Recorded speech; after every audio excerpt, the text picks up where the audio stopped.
अरुला for ऑटिझममध्ये मुलांना या पद्धतीने जर तुम्ही गाईड करत असाल, तर तुम्ही यामध्ये पालकांना पण गाईडन्स करता, तर त्याची इतकी काय गरज आहे? म्हणजे पालकांना तुम्ही कोणत्या पद्धतीने काय असं हे करता, गाईडन्स करता? किती सुंदर प्रश्न विचारतेस तू एका मागोमाग एक हर्षाली.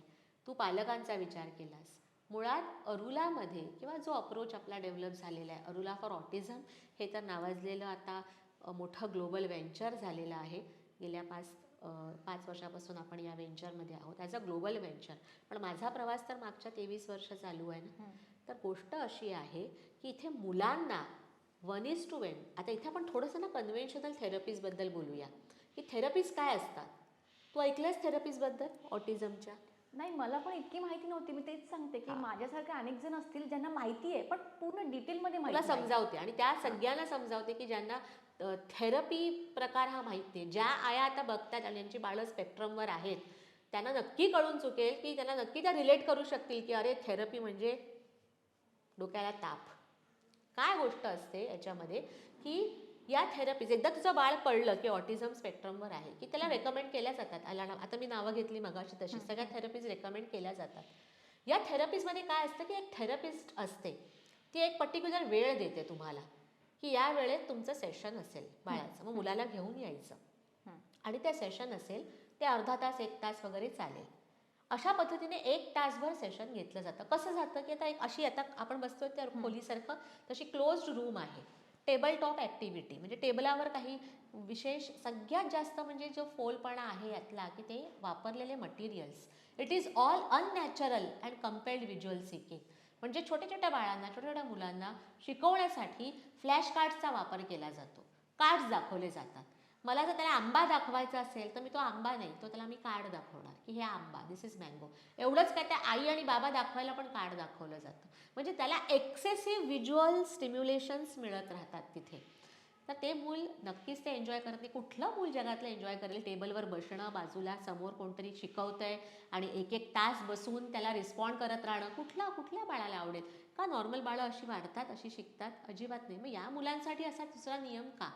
तर या पद्धतीने हे फ्लॅश कार्ड्स दाखवणं, मॅचिंगचे ऑब्जेक्ट्स करणं, पझल सॉल्विंग करणं, blocking, then block building, then sorting, matching, अशा ॲक्टिव्हिटीज करून या थेरपीज केल्या जातात. आणि त्या थेरपीजचा जो आउटकम आहे तो म्हणजे मी मगाशी म्हटल्याप्रमाणे रोबॉटिक वे ऑफ डेव्हलपमेंट. यामध्ये स्पीच डेव्हलप होत नाही. तर यामध्ये काय होतं की ती क्लिनिशियन म्हणजे थेरपिस्ट अशी कमांडिंग पोझिशनमध्ये असते की ती करवून घेते. पण ज्या ठिकाणी जी आई त्या बाळाबरोबर 24 तास राहते, ती सगळं काही करते, त्याला वाढवतीये, तिला मात्र बाजूला ठेवलं जातं किंवा इन्व्हॉल्व केलं जातं टू सम एक्सटेंट.